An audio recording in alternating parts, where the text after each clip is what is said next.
ঠিক আছে? সেই আগের মতো অবস্থান থেকে মেসেজ দিয়েছে। তার মানে আমি যে লিঙ্কটা ফেসবুকেও দিয়েছি গত দিনের রেকর্ড ক্লাসটা, সেই রেকর্ড ক্লাসে যে আমি সময়টা ব্যয় করলাম, এই ব্যয়টা করে আমার লাভটা কি দাঁড়ালো বলো? তো তোমাদের আমি তাহলে কি শেখালাম আর কি বোঝালাম? তাতে কি কাজ হলো? মানে যারা বোঝার তারা বুঝেই দেয়, তাদের না বললেও ওই সঠিকভাবে দিবে, বললেও সঠিকভাবে দিবে, তারা একবার বুঝে গেছে ওইভাবেই দিবে। আর যারা মানে বুঝতে চাইবে না, তাদের যদি এনে লাঠি দিয়ে পিটিয়েও ঠিক করে বলা হয় তারপরও শুনবে না। তারা মনে করবে হয়তো স্যারের কোনো লাভ আছে এই জায়গায়। ঠিক আছে?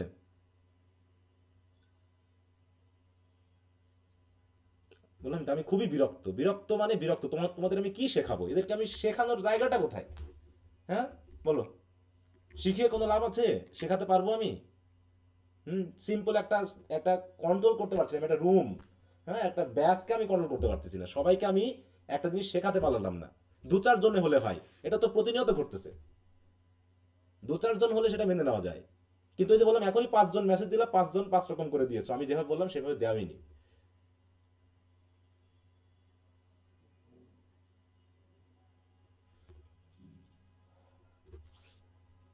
আর তোমাদের ফি কত বলো তো? তোমাদের মাসিক ফি কত? গতদিনও তো বলেছিলাম। 510 টাকা, 510 টাকা। 510 টাকা। হ্যাঁ, তুমি হয়তো 10 টাকা কম দিয়েছো, ভালো কথা, সমস্যা নেই, তুমি 20 টাকা পরে দিয়ে দিবা। কিন্তু এই যে তোমরা যে ব্যাচে আছো তার ভিতরে কমপক্ষে 80% স্টুডেন্ট 500 টাকা ফি দেয়। আমি তো কিছু বলি নাই। 500 টাকা ফি দেয় শুধু, 10 টাকা দেওয়ার প্রয়োজন মনে করে না বা দেয় না, আমি ওটা কিছু বলিও নি। অতএব ওই 10-20 টাকা নিয়ে টেনশন করার কিছু নাই। তাহলে কেউ যদি আমাকে 500 টাকা ফি দেয়, একটু তোমাদের বলি আর কি ব্যাপারটা নীতিগত দিক থেকে।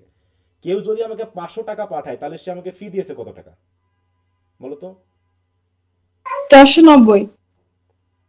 হ্যাঁ মানে 9 টাকা কত টাকা যেন কাটা যায়, 9 টাকা না কত, তাই তো এরকম একটা কিছু একটা কাটা আপনার যায়। আবার টাকা দিয়ে তুলতে হয়। হুম।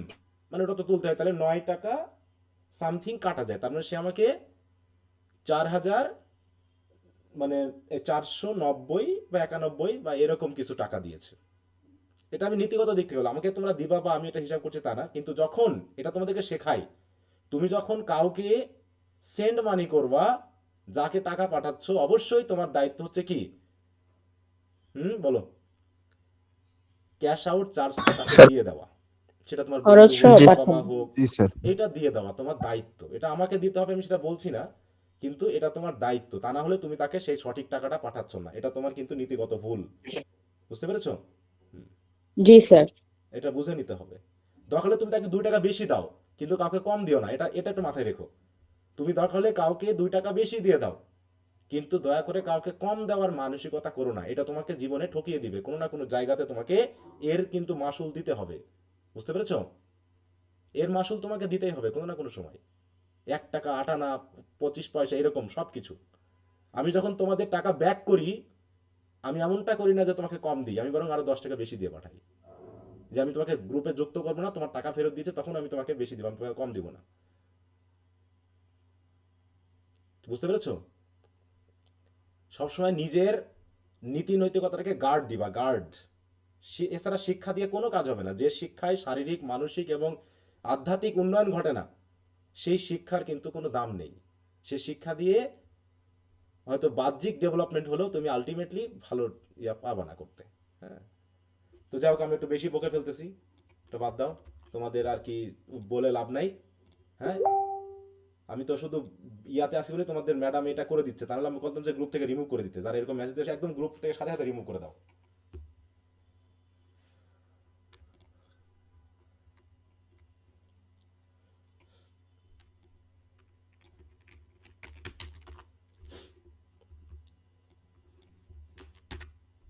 স্যার আসসালামু আলাইকুম।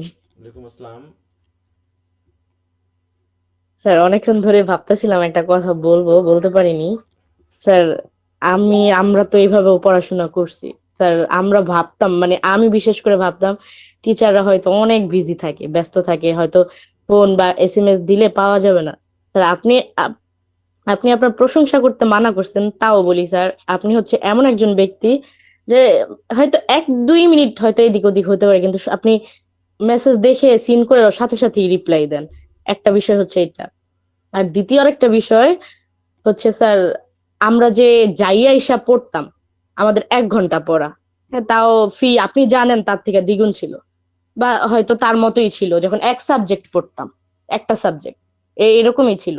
আমরা যাইয়া আইসা পড়তাম, তাতে কি হইতো সপ্তাহে 3 দিন, তা ঠিক, কিন্তু 1 ঘন্টার জায়গায় 40 মিনিট 45 মিনিট, বড় জোর কোনো কোনো দিন 1 ঘন্টা, কিন্তু আপনি সেখানে 1.5 ঘন্টা পড়ান, তাও একটা না কোনো বিরতি নেই। এই বিষয়টাই অন্যরকম। আমি কখনো অনলাইন ক্লাস করি নাই, আপনার কাছেই প্রথম। কিন্তু স্যার, সামনাসামনি এত সুন্দর ক্লাস কেউ করায় না, আর প্রাইভেটও পড়ায় না, এটা সত্যি কথা। একদম অভিজ্ঞতা দিয়ে, তাও কেন জানি আমরা বুঝি না, আমরা কদর করতে জানি না, এটাই হলো কথা। আর যেই ব্যবহারগুলা আমাদের, এগুলা তো আগে থেকেই শেখানো, হয়তো অনেক সময় কথা একটু ভুল হতেই পারে, কিন্তু একটা জিনিস লেখা বুঝায় দেওয়া, এটা তো বারবার ভুল হওয়ার কোনো কথাই আসে না। না হইলেও এই বিষয়টা নিয়ে স্যার আপনি প্রতি মাসের শেষে কথা বলেন, প্রতি মাসের শেষে মানে শুরুতে যখন আমাদের পেমেন্ট করতে হয়, আপনি এটা বলেন। তারপরে কি হয়, এটা নিয়ে না হলে আমি সেকেন্ড ইয়ার থেকে থার্ড ইয়ার উঠলাম, না হলে 2-3টা ক্লাস এটা নিয়েই গেল, যে কিভাবে দিতে হবে। এখনো কি আমরা অবুঝ? আমরা এইটাই বুঝতেছি না। স্যার, আপনার খারাপ লাগে, আমি ভাবি মাঝে মাঝে আপনার কি ধৈর্য, যে আমাদের এখনো টলারেট করেন। যাই হোক, মানে আমি একটাই জিনিস বলি, যে তোমরা সবাই প্লিজ ক্লাসের টাইম গুলো নষ্ট করো না, স্যারের মাথাটাও খারাপ করো না। কারণ এটা এক বিষয় নিয়ে প্রতিদিন কথা বলে স্যার তো আসলেই বিরক্ত হবে, আমরা নিজেরাও বিরক্ত হই। তোমরা একটু ভালো করে বুঝো, পইরা তারপরে স্যারকে মেসেজ দিও, এটাই। আর সবার উদ্দেশ্যে একটা কথা, তোমরা যদি নাও বুঝো পড়ার পরে যে কিভাবে মেসেজ দিতে হবে, তোমরা দরকার পড়ে আমাদের কাছে একটু জিজ্ঞেস করো যে কিভাবে মেসেজ দিব, আমরা বলে দেই। তাও তোমরা স্যারের মাথাটা এইভাবে গরম করো না, স্যারে তোমরা এমনি রাগায়ও না। দরকার হলে মেসেজ আমরা লিখে দিব ভাই, সেটা ফরওয়ার্ড করে স্যারকে পাঠাও। আচ্ছা, আমি কতজনকে মেসেজটা লিখে দেবো বলো দেখি তোমরা? আমি তাসফিক তো নিজে দেখি থেকে। পুরো সবসময় এই কথাই বলেই দিচ্ছে, কিছুক্ষণ আগেও বলেছে, তারপরেও তোমরা মূল কথা তোমরা খেয়াল করো না, এটা হচ্ছে বড় কথা, ইনঅ্যাক্টিভ ইনঅ্যাক্টিভ। হ্যাঁ, তো এই জন্য বলতেছি যে বাংলাদেশের প্রধানমন্ত্রীর দায়িত্ব যদি আরো আমাকে তো 2-3 লিখেছে। ইচ্ছা করেও দেয়, তাও আমি নেব না। কারণ এই দেশে মানুষকে চালানো যায় না, কারণ তারা নিয়ম জানে না তা না, তারা মানতে চায় না। এটা হচ্ছে সবচেয়ে বড় সমস্যা। আমি তো দেখলাম, শিক্ষিত অশিক্ষিত বলো, তারা সব জানে যে কি করতে হবে, তারপরেও তারা মানতে চায় না। কিন্তু তারা তাদের আবার বিদেশে পাঠাও বা অন্য দেশে পাঠাও, সেই দেশের নিয়ম কিন্তু তারা মানতেছে আবার। কিন্তু এই দেশে আসলে আবার কেমন জানি ওরকম হয়ে যায়। মানে এই দেশটা একটা ডাস্টবিনের দেশ, আমরা এটাকে একটা ডাস্টবিন মনে করি, এবং আমরা ডাস্টবিনে বসবাস করতেছি। বুঝতে পেরেছো? এটাকে পরিষ্কার করার ইচ্ছা আমাদের থাকে না। এবং আমরা জানি যে আমাদের ধর্মের বা ইসলাম ধর্মের একটা বড় ইয়া হলো কি, পরিষ্কার পরিচ্ছন্নতা ইমানের অঙ্গ। আমি এটা খুব বলি। সেই দেশ কি পরিষ্কার জি পরিচ্ছন্ন স্যার। বলো তো? যাদের ধর্মীয় না একটা স্যার, যে ইমানের অঙ্গ দেশে। বলা হচ্ছে। পরিষ্কার পরিচ্ছন্নতা ইমানের, সেটা মনের পরিষ্কার হোক, সেটা বাইরের পরিষ্কার পরিচ্ছন্নতা হোক, এটা একটা ইমানের অঙ্গ। ইমান মানে বিশ্বাস নাকি? হ্যাঁ, তাহলে জি ধর্ম স্যার। কোন জায়গায় তাকে জি টাচ স্যার। করেছে বলো? আর ইমান না থাকা মানে ধর্ম না থাকা নাকি? এরকম না ব্যাপারটা, যে ধর্মে তোমার ইমান নাই, জি ইমান জি নাই মানে স্যার। ধর্ম বিশ্বাস করে না। তাহলে তার একটা জি। অঙ্গ বলা হয়েছে পরিষ্কার পরিচ্ছন্নতাটাকে। তাহলে এই দেশটা কেমন হওয়া উচিত ছিল? কারণ এখানে 98% ইসলাম ধর্মের ফলোয়ার নাকি বলো? হুম। জি জি স্যার। স্যার। তাহলে দেশটা কেমন হওয়ার কথা ছিল? পুরো পৃথিবী বাদ দিয়ে তো এই দেশটা চকচক করা উচিত ছিল। তোমার ধর্ম তো মুখে প্রচার হবে না, তোমার দেশে যখন কেউ নামবে তখনই বলে দিবে তুমি কি কেমন, তোমার ধর্মে তুমি কতখানি বিশ্বাসী বলো। তোমার মানে তোমার দেশে প্রবেশ করার সাথে সাথে অন্য দেশের মানুষ বুঝে যাবে আমরা কেমন, কি নিস্তি জাতি একটা। নিস্তি বুঝো? জি স্যার। শুধু নিজের এরিয়াটুকুও পরিষ্কার রাখি না, অন্যেরটাও নোংরা করি, থাকি 20 তলা বিল্ডিং এ, ময়লা আবর্জনা ফেলতেছি রাস্তায়। ঠিক আছে? জাতি হিসাবে আমরা খুব একটা ভালো না। তাই এটা হচ্ছে শিক্ষা দ্বারা যে এটা আরো দেশে বেশি রিফ্লেক্টেড হচ্ছে। শিক্ষা দ্বারা যে আমরা অংশ। কয়েকজনকে ঠিক করতে পারি। একজন টিচারের দায়িত্ব হলো কি, ওদেরকে মডিফাই করে দেশের জন্য বের করে দেওয়া, যে দেশের উন্নয়ন। তা সেই মডিফিকেশনই আমরা করতে পারতেছি না। ক্লাসরুমে তাদেরকে মডিফাই করতে পারছে, তাহলে তারা বাইরের দেশে গিয়ে বা বাইরের যখন সার্ভিস দিবে তখন তারা কিভাবে সার্ভিস দিবে বলো? এক জায়গায় লেখা আছে আস্তে কথা বলুন, তুমি পড়লা, যখন লেখা আছে আস্তে কথা বলুন, কিন্তু তোমার মানার ইচ্ছা তো তৈরি হয়নি, তুমি তো অভ্যস্তই না যে নিয়ম মানতে হয়। তো সেই নিয়মটা তো আমি এখান থেকেও তোমাকে শেখাচ্ছি, যে এইভাবে কোনো কাজ করতে হয়, সেটাই তুমি করার ইচ্ছা পোষণ করো না। বললাম না, নতুন স্টুডেন্ট নিয়ে আমার আপত্তি নাই, 1 মাস আগে যুক্ত হয়েছে সে ভুল করতে পারে, কিন্তু দেখো আমি যে 4-5 জনের মেসেজ পেয়েছি সব কিন্তু পুরনো স্টুডেন্ট। ঠিক আছে? স্যার আমি তো নতুন স্টুডেন্ট, আমি এই মার্চে মনে হয় এনরোল করছি। আমি একদমই নতুন, আমি মার্চে আপনার বলতে ইউটিউবে মার্চে ক্লাস। বলতে মার্চে মানে তোমার তো ফেব্রুয়ারি না চলতেছে। মার্চ, ও সরি সরি সরি, ফেব্রুয়ারি। তাহলে তুমি যদি ফেব্রুয়ারিতে যুক্ত হও তাহলে তোমার তো সমস্যা হওয়ার কথা না, কারণ তুমি তো যুক্ত হয়েছো এখন, তোমার তো আর কোনো ঘটনা ঘটার কথা না। আমি মেবি দুইটা ক্লাস পাইছি, এর বেশি পাইনি, কিন্তু আপনার ইউটিউব ক্লাস করেছি আমি, এরপর থেকেই যুক্ত হ্যাঁ, হয়েছি। নতুন নিয়ে বললাম তো, নতুনদের নিয়ে সমস্যা হতে পারে, সেটা আমি তো বললাম, ওটা নিয়ে তো কথা না, কথা হচ্ছে হ্যাঁ, যে আমি তাকে একবার বুঝিয়ে দেবো, পরের বার সে ওটা ফলো করবে। কিন্তু জি তোমরা স্যার। ফলো করতে চাও না, তো আমি এই জন্য ভাবি যে আমি যে তোমাদের পড়াই, এটা আসলে তোমরা পড়ো তো, আসলে কি পড়া হয়? হ্যাঁ, তো যাক, আমি সে গত ক্লাসের পরে আমি বলে দিয়েছি যে আমি ফেসবুক গ্রুপে, আমি কোনো মেসেঞ্জার গ্রুপে আমি কোনো লিঙ্ক শেয়ার করব না, করব গুগল ক্লাসরুমে। তাতে আমি লিঙ্ক শেয়ার করেছি কি না করেছি তুমি কি মেসেঞ্জারে চেক করবা, বা মেসেঞ্জারে মেসেজ দিয়ে জানবা যে স্যার কি লিঙ্ক শেয়ার করেছেন? এইটা বলো। নাকি তুমি গুগল ক্লাসরুমে ঢুকে দেখবা যে স্যার এই যে 6টা 33 বেজে গেল, গুগল ক্লাসরুম। লিঙ্কটা কি স্যার দিয়েছে? আচ্ছা যাক, আমরা কি পড়ছিলাম বলো তো? ফ্রান্সিস বেকনের অফ ট্রুথ অফ শেষ ট্রুথ। করেছি? জি স্যার। অফ ট্রুথ শেষ। বলো বলো যাও। তাহলে আজকে আমরা আরেকটা পড়বো পরবর্তীতে, সেটা হলো, স্যার একটা কথা ছিল, বলা যাবে? হ্যাঁ বলো। আচ্ছা না, ঠিক আছে। না স্যার, আমার ওই মাইকটা অন হচ্ছিল না, তো ওটা ঠিক করছিল, এই জন্য জাস্ট আস্ক করছি, আর কিছু নেই। আচ্ছা, এই জন্য জাস্ট টেস্টিং এর জন্য। এরপর আমরা পড়বো হচ্ছে অফ প্ল্যান্টেশন, ঠিক আছে? অফ ট্রুথ তো আমরা পড়ে শেষ করেছি তো নাকি? জি স্যার। স্যার জি স্যার। হ্যাঁ, তাহলে এরপর নেক্সট হচ্ছে অফ প্ল্যান্টেশন। কই গেল?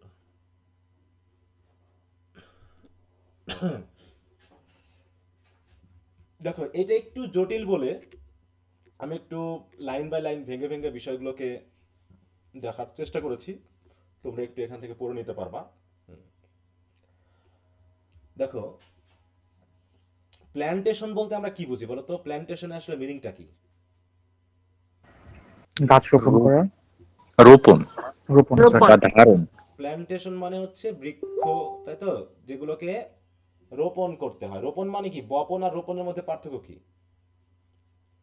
বপন মানে বীজটা ছড়াই দিতে হয়, আর রোপণ রোপণ মানে একটা পূর্ণাঙ্গ গাছকে মাটিটা খুঁড়ে। খুঁড়ে হ্যাঁ, পুঁততে হয় নাকি? এইটা। জি স্যার। তাহলে বয়ের নিচে জাস্ট ফোটায় একটা একটা ফোঁটা দিয়েছি নাকি? আর ওকাল লাগে জি বপন। তারপরে করলাম কি, বপনটাকে এখন আমরা ওই যে যেমন হচ্ছে তোমার এই যে চারা গাছ প্রথমে বীজ দেয় না, মানে বীজ দিয়ে তারা হচ্ছে তারে প্রথমে চারা তৈরি করে ধান গাছে, তাই না? তারপর সেই ধানটাকে আবার তুলে লাগানো হয়, করা হয় না? তাহলে যখন তুমি জি চারা তৈরি স্যার, করার জন্য ধান ছড়াচ্ছ, সেটা হচ্ছে কি? বপন নাকি? ওটা বপন। তারপরে সেই চারাটাকে তুলে তুমি যখন আবার অন্য জায়গায় লাগাচ্ছ, তখন সেটা হচ্ছে রোপণ, ঠিক আছে? তাহলে এই জি প্ল্যান্টেশন স্যার। মানে হচ্ছে এরকম একটা সেন্স। ফ্রান্সিস বেকন এই প্ল্যান্টেশন শব্দটা দিয়ে তিনি কিন্তু শুধুমাত্র ওই গাছ লাগানো এই কথাটা তিনি বলতে চাননি, এটা একটা অন্য সেন্সে তিনি ব্যবহার করেছেন কথাটা। জি আমরা স্যার, কি কলোনাইজেশন। অরণ্যক পড়েছি বলতো? জি স্যার। জি স্যার। হ্যাঁ, ওখানে জি স্যার। প্ল্যান্টেশন শব্দটা কিন্তু এসেছে কয়েকবার, আসেনি? জি স্যার, জি আসছে। স্যার। জি বানানা স্যার। প্ল্যান্টেশন, রাবার প্ল্যান্টেশন, ব্রাজিলে, সুরিনামে, এরকম আছে না ব্যাপারটা, যে সেখানে দাসদেরকে জি বা স্যার। স্লেভদেরকে ব্যবহার করা হয়, সে জি প্ল্যান্টেশনে স্যার। তাদেরকে কাজে লাগানো হয়। হুম। তো এখানে যে প্ল্যান্টেশন, সেটা হলো মানুষ, মানে মানুষকে লাগানো, একটা নতুন উপনিবেশ তৈরি করা, এই অর্থে কিন্তু এখানে তিনি ব্যবহার করেছেন। আমরা আসলে এসেটা পড়তে পড়তে বুঝবো। হুম। দেখো, তাহলে প্রথম সেন্সটা হচ্ছে কি, plantations are amongst ancient primitive and heroical works. এই লাইন দিয়ে তো শুরু হয়েছে নাকি এসেটা? জি স্যার। হুম। বলছে প্ল্যান্টেশনস আর অ্যামংস্ট অ্যানশিয়েন্ট প্রিমিটিভ এবং হিরোইক্যাল ওয়ার্কস। তাহলে এটা ছিল কাদের ভিতরে বলো এক সময়? এনশিয়ান। অ্যানশিয়েন্ট, জি প্রাচীন, প্রিমিটিভ।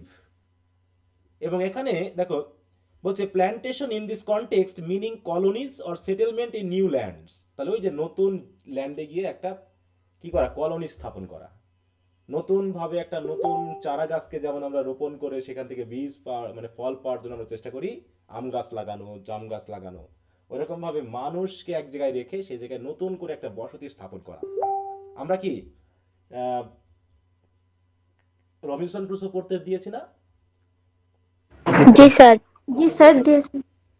জি জি স্যার স্যার পড়তে দিয়েছেন। 28 ফেব্রুয়ারি পর্যন্ত ডেট আছে। এই যে রবিনসন ক্রুসো যদি তোমরা পড়ো তাহলে বুঝবা ওখানেও কিন্তু ওই যে রবিনসন যে দ্বীপে একাকী ছিল সেই দ্বীপে কিন্তু নতুন করে প্ল্যান্টেশন করা হয়েছে শেষের দিকে, না?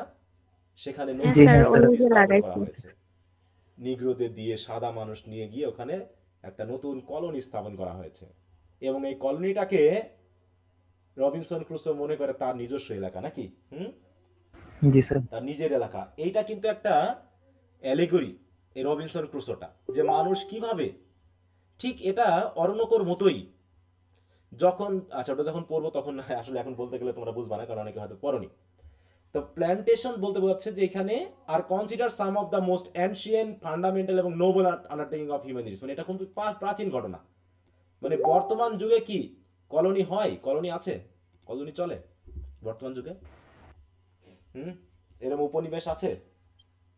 না স্যার। দু একটা, হ্যাঁ স্যার, বাট আবার হ্যাঁ। হ্যাঁ থাকতে পারে, দুই একটা থাকতে পারে, ছোট ছোট এলাকাগুলোকে যারা দখল করে আছে তাদের থাকতে পারে। কিন্তু মোটামুটি দ্বিতীয় বিশ্বযুদ্ধ পূর্ববর্তী যে সকল কলোনিগুলো ছিল, দ্বিতীয় বিশ্বযুদ্ধ পরে সেই কলোনিগুলো আর নেই। সবাই যার যার মতো স্বাধীনতা পেয়ে যায়, যেমন ভারতীয় উপমহাদেশ, তাতে এই এলাকাগুলো আমার বিশেষ করে স্বাধীনতা অর্জন করে ফেলে, মায়ানমার থেকে শুরু করে ভারত, তাই না? বা এই এলাকাগুলো। তো মোটামুটি তাহলে প্ল্যান্টেশনকে তিনি বলছেন ওটা হচ্ছে প্রাচীন এবং প্রিমিটিভ মানুষদের জন্য। ঠিক আছে, প্রিমিটিভ বলতে কাদেরকে বোঝায় বলো? দেখো, প্রিমিটিভ মানে কারা? আদিম মানুষ আদিম, স্যার। তাই তো, একদম বেসিক চিন্তা ভাবনা নিয়ে যারা ছিল। দেখো, basic and fundamental acts of civilisation, মানে একদম শুরুর দিকে, হ্যাঁ, শুরুর দিকের ব্যাপার। তো যাই হোক, তোমরা এগুলো একটু পড়ে নিবা। তাই বলছে দেখো, when the world was young, যখন ওয়ার্ল্ডটা কেমন ছিল? ইয়াং ছিল, শুরুর দিকে। শুরুর দিকে, না? শুরুর দিকে মানে কি, আমরা জানি না আসলে পৃথিবী কবে থেকে শুরু হয়েছে। আমরা যখন কোরআন বাইবেল এগুলো দেখি তখন আমরা জানি যে অ্যাডাম ইভের মাধ্যমে পৃথিবীতে মানুষ এসেছে এবং সৃষ্টিকর্তা কি হবে 7 দিনে পৃথিবী মানে তিনি গঠন করেছেন, এই মহাবিশ্ব তৈরি করেছেন। এটা কি বৌদ্ধ বা হিন্দুইজমে বিশ্বাস করে? বলো। না। না স্যার। ওরা কিন্তু ওরা আবার অন্যরকম ভাবে বিশ্বাস করে। তো ফ্রান্সিস বেকন কোন ধর্মের ছিলেন? খ্রিস্টান। খ্রিস্টান ধর্মের। খ্রিস্টান। তাহলে তিনি যা রচনা করবেন, তিনি যা কিছু লিখবেন তা নিশ্চয়ই খ্রিস্টান ধর্মের আঙ্গিকেই লিখবেন। তাহলে বলতেছে যে when the world was young, যখন আমরা জানি যে কোন সময়ে মানুষ বেশি সন্তানের জন্ম দিতে পারে, 60 বছর বয়সে, 50 বছর বয়সে, নাকি 25-30 বছর বয়সে? কোন বয়সে বেশি সন্তান জন্ম দিতে পারে? 25-30। হ্যাঁ, 25-30। 15, 20, 25, 30 এই সময় বেশি জন্ম দিতে, মানে যত ইয়ং থাকবা তোমার সন্তান জন্মদান করার ক্ষমতা তত বেশি থাকবে। তো পৃথিবীর ক্ষেত্রেও কবি এমনটাই বলতে চাচ্ছেন যে পৃথিবী যখন ইয়ং ছিল, it begat more children, but now it is old. কিন্তু পৃথিবী এখন ওল্ড হয়ে গেছে। ইট বিগেটস ফিউয়ার, এখন কি মোটামুটি কেমন বলতো, সন্তান জন্মদানের যে হার, রেট কমে কম। গেছে। এখন কম না? কম এখন। কম। একটার বেশি নয়, দুইটা হলে ভালো হয়। সন্তান নিতে চাইলেও নিতে পারতেছে না। এখন সন্তান নিতে চাইলেও আর নিতে পারছে না মানুষ। এখন তো মোটামুটি প্রথম সন্তান থেকেই সমস্যা শুরু হয়ে গেছে মানুষের, বুঝতে পারছো? আগে নাই 2টা 3টার পরে সমস্যা হতো, এখন প্রথম সন্তান নেওয়া থেকে কিন্তু সমস্যা শুরু হয়ে গেছে, যেগুলো আমি দেখতেছি, বুঝতেছি। হ্যাঁ, দেখা যাচ্ছে প্রথম সন্তান নিচ্ছে, সন্তানের সমস্যা অল্প, দেখা যাচ্ছে ইম্যাচিওর বাচ্চাকে জন্ম দিতে হচ্ছে তার, তাহলে সে তো একটাতেই সমস্যা পড়বে, তাহলে বাকি সন্তান আর কবে নিবে? হ্যাঁ, তার মানে কি এগুলো, এই যে ঘটনাটা ঘটতেছে যে এখন মায়েদের খুব সমস্যা হচ্ছে, তাই তো? নতুন মায়েদের সমস্যা হচ্ছে বাচ্চা নিতে, বাচ্চা নষ্ট হয়ে যাচ্ছে, না হয় বাচ্চা জন্ম দিতে গেলে দেখা যাচ্ছে পানির সমস্যা হচ্ছে, মেডিকেল ট্রিটমেন্টের সমস্যা হচ্ছে। এই সমস্যাগুলো কি মানে নেচার থেকে হচ্ছে বলো? না স্যার, না এটা মানুষ দ্বারা হচ্ছে? Self created. হ্যাঁ, এটা হিউম্যান Self created. এই পুরো সমস্যাটা মানুষের সৃষ্টি। কারণ খাবারে ভেজাল, ওষুধে ভেজাল, ডাক্তারদের মেন্টালিটিতে ভেজাল, সিস্টেমে ভেজাল, বুঝতে পেরেছো?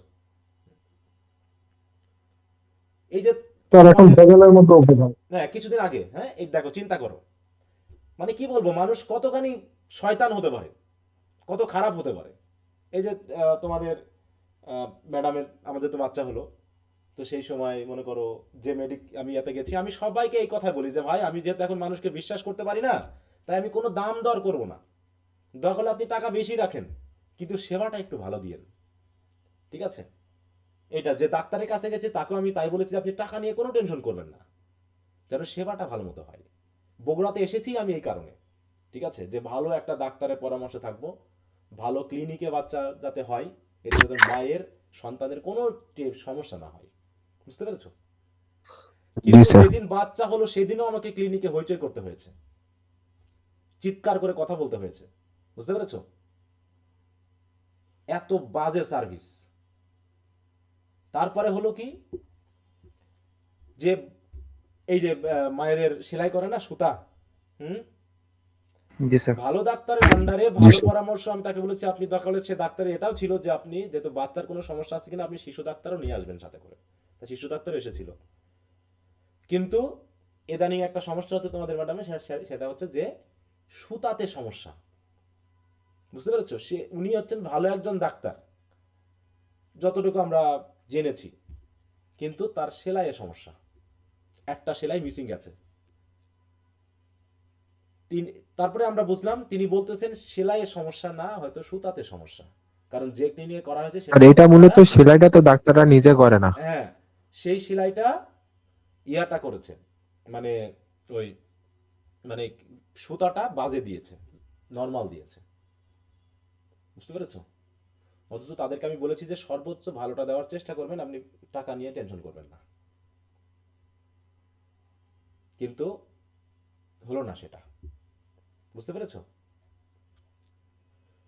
এবং জি মানে তাহলে কি দাঁড়ালো বিষয়টা, হুম, স্যার এমনও দেখছি যে আমার এক বোন মানে পেটের মধ্যে কাঁচি রাখে সেলাই করে দিছে। এবং পরে শুনলাম কি জানো, পরে শুনলাম যে ডাক্তারের একটা সেলাই এরিয়া করার শেষের যে ফিনিশিংটা দিয়েছে, সে নাকি একটু মাতাল টাইপের লোক, সে আবার নেশা করে থাকে, বুঝতে পেরেছো। তো হায় আল্লাহ। ডাক্তারকে আমি যখন বলেছি 3 মাস আগে থেকে দেখাচ্ছি যে আপনি বলবেন কোন ক্লিনিকে করলে আপনার জন্য সবচেয়ে ভালো হবে, আমি সেই ক্লিনিকে নিয়ে যাব। ওনার পরামর্শে উনি আমাকে ক্লিনিক দেখালেন যে এটাতে নিয়ে যাও, আমি ক্লিনিকের নামটা বলছি না। কি দুর্দশা। সেই উনি ওই ক্লিনিকে দিলেন, আমি ওই ক্লিনিকে আমি টিএমএসএস এ করতে চাচ্ছিলাম বা মেডিকেলে, তুমি বলেন এটা নিয়ে যাও আমার বাড়ির কাছাকাছি, ওনার বাড়ির কাছাকাছি, কিন্তু হ্যাঁ, বাড়ির কাছে উনি যেখানে থাকেন তার পাশেই, তারপর তাহলে ওই জায়গায় করো, আমি তাহলে থাকতে পারবো বা এরকম একটা সিকিউরিটি থাকবে, শহরের ভিতর হবে। আমি বললাম ঠিক আছে, যেহেতু আপনি জানেন আমি তো জানি না, ওগুলো সম্পর্কে তো আমার ধারণা নেই, আপনি যেটা বলবেন সেটাই হবে। তা সেখানেও যদি একজন মাতালকে দিয়ে যদি সেলাই করাতে হয় তাহলে কি বলবো বলো, হুম।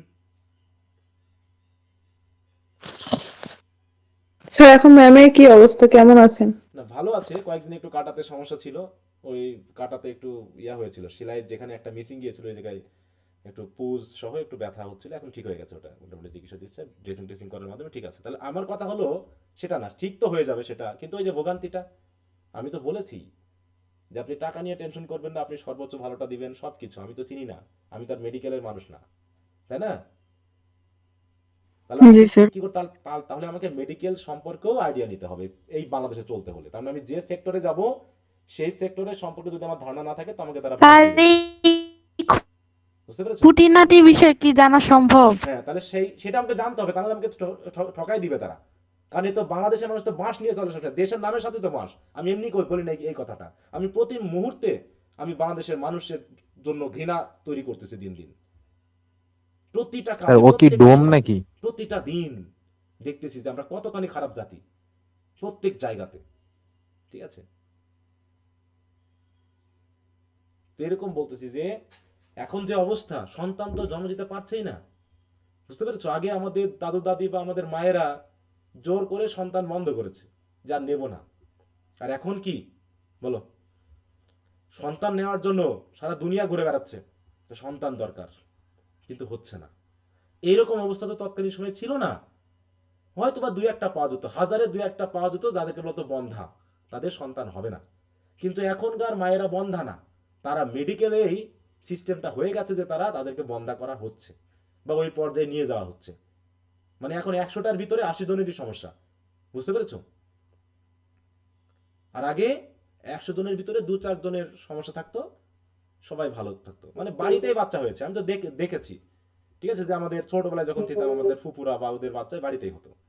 দেখা যাচ্ছে গ্রাম ভিত্তিক একজন করে ইয়া থাকতো, দাইমা থাকতো, নাকি দাইমা না কি বলে যেন ওদেরকে, দাইমাই বলে। হ্যাঁ, তাহলে ওই ওদেরকে নিয়ে এসে বাড়িতেই বাচ্চা নিয়েছে, দুইজনই সুস্থ, কোনো সমস্যা নেই। পরে 2-1 দিন পরে দেখাচ্ছে মা দিব্যি হেঁটে বেড়াচ্ছে। আর এখন 3-4 মাস 6 মাস চলে যাবে, সে খাড়া হয়ে দাঁড়াতে পারবে না, তারপরে আজীবনের জন্য তো সমস্যা হয়েই থাকে, বুঝতে পেরেছো?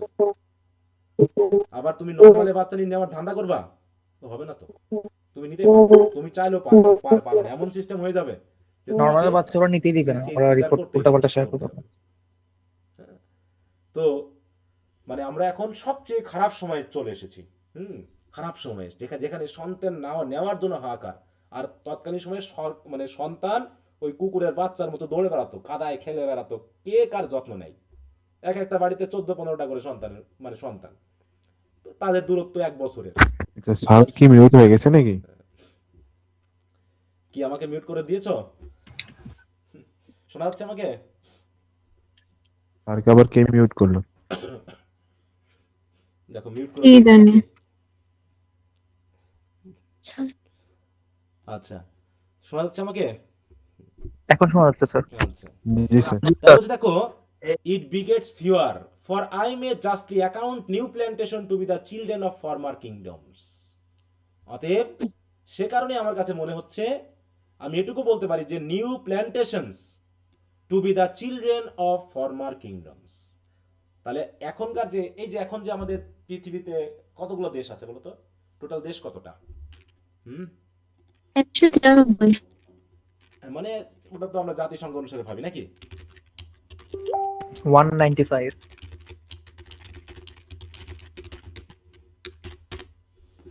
দেখো পৃথিবীটা হচ্ছে কি 195টা দেশ, তাও সেটা ইন্ডিপেন্ডেন্ট ধরে আর কি, ইন্ডিপেন্ডেন্ট, আর একটা হচ্ছে জাতিসংঘের সদস্য হিসাবে এইটা। তাহলে আগেও কি এরকম 195টা দেশ নিয়েই কি পৃথিবীর জন্ম হয়েছিল? না স্যার, বলো। অনেক কম ছিল, হ্যাঁ, অনেক কম ছিল। ফিওর। তাহলে এতগুলো পৃথিবী কেমন করে হলো? এতগুলো দেশ কেমন করে হলো? দেশ ভাগ হয়েছে আর কি, এই যে ওয়ারের ভারত পরে ভাগ হয়ে কতগুলো হয়েছে? 3টা। 5টা হয়েছে। ভারতীয় আচ্ছা, মহাদেশ, মায়ানমার, নেপাল, ভুটান, পাকিস্তান, আফগানিস্তান, বাংলাদেশ, ইন্ডিয়া, এগুলো একটা জায়গা ছিল, সেটা ভেঙে এতগুলো হয়েছে। তাহলে এগুলো হচ্ছে কি এক একটা প্ল্যান্টেশন ধরা হচ্ছে এগুলো, ঠিক আছে? তো তাই বলছে কি যে এখন যে নতুন নতুন দেশগুলো পাচ্ছি, আমরা বানিয়েছি। হ্যাঁ, এই যে দেশগুলো পাচ্ছি সেগুলো কি তৎকালীন রাজ্যের ছোট ছোট children, to be the children of former kingdoms. মানে ওই যে আগে তারা যে শাসন করত, তারা ওই এলাকার মানুষগুলো ওই শাসন আর মেনে নিচ্ছে না, এই জন্য তারা আন্দোলন করেছে, করে তারা নিজের স্বাধীনতা নিজে নিয়েছে, নিজের পরিচালনা তারা নিজের অধীনে নিয়ে আসছে। ঠিক এইভাবে কি হচ্ছে নতুন নতুন প্ল্যান্টেশন, নতুন নতুন দেশের জন্ম দিচ্ছে। কি কথা বুঝতে পারছো? তাই বলতে দেখো, in fact I consider this new colonies or plantation to be like the offspring or children of the older kingdoms that found them. হ্যাঁ, তাহলে ওরাই এগুলো প্রতিষ্ঠা করে গেছে। তারপরে কি বলতেছে দেখো, I like a plantation in a pure soil. বলতেছে আমি চাই যে প্ল্যান্টেশনটা হবে, ঠিক আছে, আমি প্ল্যান্টেশন সাপোর্ট করি। তার মানে তিনি কিন্তু একদম ঘোর বিরোধী না, তিনি কলোনির ঘোর বিরোধী না, তিনি সাপোর্ট করেন যে কলোনি হতে পারে, কিন্তু কোন জায়গায় হতে হবে কলোনি? যেখানে অলরেডি মানুষ আছে সেখানে, নাকি যেখানে মানুষ নাই সেখানে? কোথায় বলো? পিওর সয়েল, যেমন হচ্ছে যেখানে মানুষ নাই সেখানে। হ্যাঁ, রবিনসন ক্রুসো করেছে না, রবিনসন ক্রুসো যেটা বললাম আমরা প্রোস পড়ছি, যেটা সেখানে তো কোনো মানুষ ছিল না, তিনি সেখানে মানুষের বসবাস শুরু করিয়েছেন। এই সকল জায়গাতে প্ল্যান্টেশন আমি সাপোর্ট করি। তাই বলছি দেখো, I like a plantation in a pure soil, that is, তার মানে হলো হোয়ার পিপল আর নট ডিসপ্ল্যান্টেড, যেখানে মানুষদেরকে উচ্ছেদ করা হবে না, to the end to plant in others, তাই তো, যে তাদেরকে উচ্ছেদ করে অন্য জায়গায় বসবাস করানো হবে। এরকম ইচ্ছা করে আমরা প্ল্যান্টেশন করব না। সেই রকম জায়গায় আমি প্ল্যান্টেশন করব যেখানে আমার কোনো মানুষকে ডিসপ্ল্যান্টেড করতে হচ্ছে না, তাদেরকে উচ্ছেদ করে অন্য জায়গায় গিয়ে লাগাতে হচ্ছে না। ঠিক ওই ধান গাছের মতো, ধান গাছে আমি বীজ তোলা করলাম প্রথমে সেখানে চারা গাছ করার জন্য, তারপরে সেই চারা গাছটা তুলে আমি কি করতেছি, আরেক জায়গায় গিয়ে লাগিয়ে দিচ্ছি। এইরকম প্ল্যান্টেশন আমি পছন্দ করি না। আমি পছন্দ করি একবারই সরাসরি, যেখানে মানুষজন নেই বা মানুষজন, তাই তো, আমি নতুন করে তৈরি করব এরকম একটা জায়গাতে। তাই বলছি দেখো, হ্যাঁ, যে এই জায়গায় খেয়াল করো যে I prefer a plantation that is establish in a pure uninhabited place, মানে যেখানে বসবাস থাকে না, যেখানে মানুষকে জোর করে উচ্ছেদ করে আরেক দলকে আনা লাগে না, যেমনটা আমরা জানি ইসরায়েল ফিলিস্তিনিতে ঘটতেছে না, বলো। তাহলে ইসরায়েলকে প্ল্যান করা হয়েছে। ইসরায়েল একটা উদ্বাস্তু জাতি ছিল, তাই তো। ইসরায়েলটা কি ছিল? উদ্বাস্তু জাতি। তারা একসময় ইউরোপ কান্ট্রিতে ছিল। জার্মানির হিটলার তাদেরকে কেটে কচু কাটা করেছিল, তাই তো, প্রথম দ্বিতীয় বিশ্বযুদ্ধ পরবর্তী। তাদেরকে বাঁচানোর জন্য 1948 সালের দিকে তাদেরকে কোথায় আনা হলো, বলো? ফিলিস্তিনের একটা জায়গাতে তাদেরকে মানে থাকার জায়গা দেওয়া হলো, মানে প্ল্যান করা হলো তাদেরকে। কিন্তু তারা নিজেরাই প্ল্যান করতে গিয়ে সে আগাছার মতো ওখানকার গাছগুলোকেই তারা এখন ধ্বংস করা শুরু করে দিয়েছে। তাই নাকি, বলো? বাগানে এমন একটা গাছ লাগাইলা যে গাছটা তোমার আগের গাছগুলোকে সব ধ্বংস করে দিচ্ছে। হ্যাঁ, তাই বলছি কি যে তিনি প্ল্যান্টেশন পছন্দ করেন, কিন্তু সেটা পিওর সয়েলে হবে, যেখানে যে মানুষগুলো বসবাস করছে ওদেরকে উচ্ছেদ করার কোনো আগ্রহ থাকবে না। For else it is rather an extirpation than a plantation. কারণ সত্যি যদি আমরা এখন ওদেরকে ডিসপ্ল্যান্ট করি তাহলে এটা প্ল্যান্টেশন হবে না, এটা হয়ে যাবে কি ডিস্ট্রাকশন। এক্সটারপেশন মানে হচ্ছে ডিস্ট্রাকশন, তাই তো, আপরুট করা জনগণকে। তাই বলছে প্ল্যান্টেশন আমি পছন্দ করি যেখানে আমি কাউকে ক্ষতি করব না, কাউকে ডিস্টার্ব করব না। এরকম একটা জায়গায় যেতে হবে। এমন একটা ফাঁকা জায়গায় আমি গাছ লাগাবো যেখানে আর কোনো গাছ নেই। যেখানে গাছ আছে সেখানে গাছ লাগিয়ে তো আমার লাভ নেই, সেখানে তো গাছ আছে।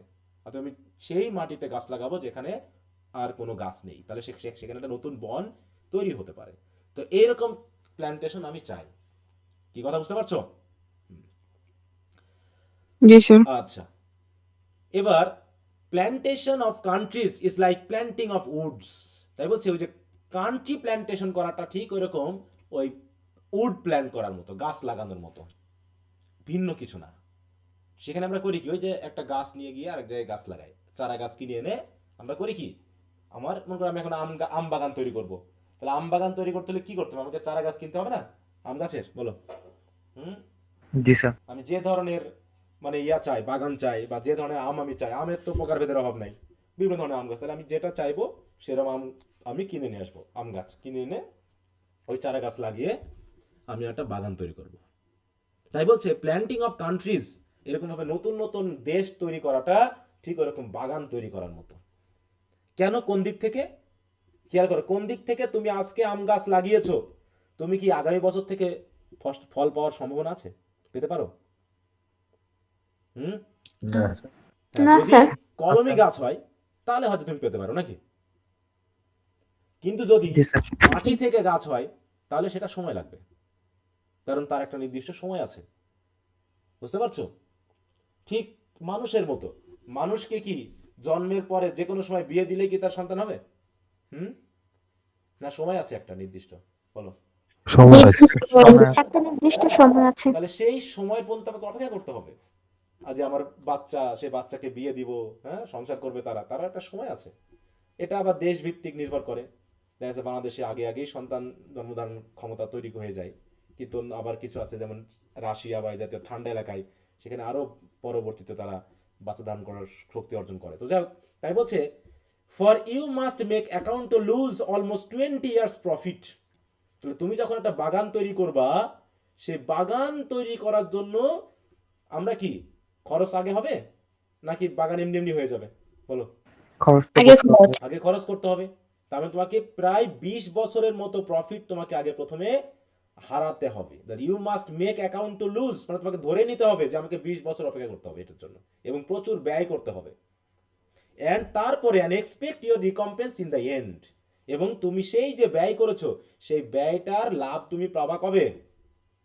অনেক পরে, শেষে যখন ফল দেওয়া শুরু করবে। তো ওইরকম ভাবে তুমি আজকে প্ল্যান করে আজকে ফলাফল পেয়ে যাবা তেমন তো না।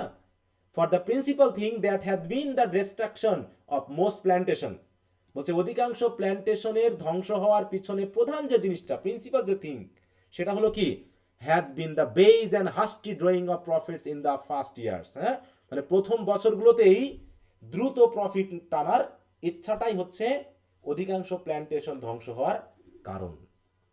তুমি আজকে মনে করো বিদেশি জাতীয় আঙ্গুর লাগিয়েছো তোমার জমিতে, লাগিয়ে ভাবতেছো কাল আগামী বছর থেকে আমি ইয়া পাবো, তাই তো, ফসল পাবো, হারভেস্টিং পাবো, ফল হবে, কিন্তু হচ্ছে না বিধায় তুমি কেটে ফেলে দিলা।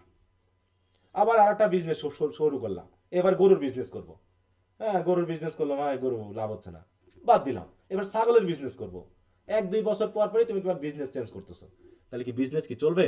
বলো, তুমি করতে পারবা বিজনেস? পারবা না। তাই বলতেছে প্ল্যান্টেশন করো, এটা একটা বনের মতো। তাহলে তুমি এখন একটা মেহগনি গাছের বাগান করবা, সেখান থেকে তুমি কাঠ বিক্রি করে লাভ করবা। কত বছর অপেক্ষা করতে হবে মেহগনি গাছের কাঠ পেতে? বলো, স্যার 20। 20, 25, 30 বা তারও বেশি সময় ব্যয় করতে হবে। তো আমরা কি এখন এত অপেক্ষা করব? এখনকার মানুষ কি এত অপেক্ষা করে? বলো তো। হুম, এখন না কি আর স্যার। বড় বড় গাছ আমরা দেখি? এখনকার সময় কি আর বড় বড় গাছ কি আমরা দেখতেছি? হুম, না স্যার। আগের যে বড় বড় স্যার এই গাছগুলো যে ছিল 50, 60, 100 বছরের, সেগুলো তো কেটে ফেলেছি। কিন্তু এখন কি আমরা গাছ লাগিয়ে 100 বছর পর্যন্ত অপেক্ষা করব? বলো। হুম, না না স্যার। স্যার। না, স্যার এই যে পড়ে গেছে। এক মানে যত দ্রুত তরমুজ লাভ আনা এবং যায়, যত টাকা পয়সা দ্রুত কামানো যায়, এই ধান্দা করে দেখাচ্ছে 1 বছর না যেতে পরের বছর ধরে মেঘনি গাছ বাড়তেছে না, ওটা কেটে ফেল, দিয়ে আর একটা অন্য গাছ লাগা, বাঁশ লাগা, এই বাঁশ বাড়তেছে না, আরে এ লাগা। হ্যাঁ, এইভাবে করে তো চলবে না। তাই বলতেছে যে অধিকাংশ প্ল্যান্টেশন ধ্বংসের মূলে রয়েছে কোনটা? দ্রুত, দেখো, হাস্টি অ্যান্ড বেজ। বেজ মানে কি? নিম্নমানের প্রফিট করার চিন্তা ভাবনা করা। নিম্নমানের মানে প্রফিটটা কি? যেটা হচ্ছে নীতি নৈতিকতা বহির্ভূত প্রফিট, সেটা হচ্ছে বেজ প্রফিট। বুঝতে পারছো? বেজ, নিম্নমানের। বুঝতে পেরেছো? কেমন? জি স্যার। তুমি এখন তো বেজ ইনকামটাই বেশি চলতেছে নাকি? মানে আমরা জি এখন স্যার। নীতি নৈতিকতার মধ্যে নাই। মোটামুটি আমি একজন টিচার হয়ে তোমাকে যদি সামারি পড়াইয়েই 1 মাসের মধ্যে কোর্স শেষ করে দেওয়ার ইচ্ছা পোষণ করি নাকি, এবং আমার টার্গেট হচ্ছে অল্প সময়ের মধ্যে অনেকগুলো ব্যাচ করে বেশি ইনকাম করা, তাহলে সেই ইনকামটা কি, সেই ইনকামটা কি ভালো হবে প্লিজ। না খারাপ হবে? বলো তো। খারাপ হবে স্যার। হ্যাঁ, খারাপ। প্রত্যেকটা ইনকামের পিছনে তোমার একটা নিয়ত থাকে, নিয়তটা সৃষ্টিকর্তা দেখেন। তোমাকে যে আমি বকতেছি, গালাগালি করতেছি, এই গালাগালির পিছনে, এই গালাগালিটা আমার জন্য খারাপ হবে না ভালো হবে, সেটা আমার নিয়তের উপর ডিপেন্ড করতেছে, যে আমি কোন নিয়তে তোমাকে বকাঝকা করতেছি। তোমার কাছ থেকে কোনো বাড়তি লাভ নেওয়ার জন্য, সুবিধা নেওয়ার জন্য, আমার নিজস্ব সুবিধার জন্য, নাকি আসলে যাকে বকতেছি তার সুবিধার জন্য, তার উপর ডিপেন্ড করবে তোমার এই ফলাফলটা। তো এখানে সেটা বলতেছে যে প্ল্যান্টেশন তিনি সাপোর্ট করতেছেন, এবং প্ল্যান্টেশনকে তিনি বোঝাচ্ছেন যে কলোনি আসলে কেমন হওয়া। তাহলে কলোনি মিনিংটা কি এই জায়গায়, সরি, প্ল্যান্টেশন মিনিংটা কি এই জায়গায়? বলো,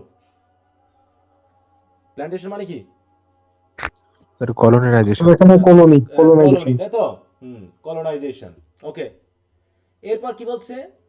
ইট ইজ ট্রু, এটা ভালো যে সবাই স্পিডি প্রফিট করতে চায়। Speedy profit is not to be neglected as far as may stand with the good of the plantation. বলছে কি, প্ল্যান্টেশনের অবস্থা ভালো রেখে যদি আপনি স্পিডি প্রফিট চান, তা চাইতেই পারেন, এটা নেগলেক্ট করা যায় না। কারণ দ্রুত আমরা প্রফিট সবাই চাই, তাই না? দ্রুত প্রফিট কে করতে চায় না বলো? সবাই আমরা দ্রুত প্রফিট করতে চাই। অতএব যদি আমার বাগান ঠিক রেখেই আমি প্রফিটটা দ্রুত করতে চাই, তাতে কোনো সমস্যা নেই। কিন্তু এত দ্রুত করা ঠিক হবে না যেটা আমার বাগানকেই ধ্বংস করে দেয়, আমার প্ল্যান্টেশনকেই ধ্বংস করে দেয়। এত তাড়াহুড়ো করা যাবে না, যাবে? বলো। হুম, না স্যার।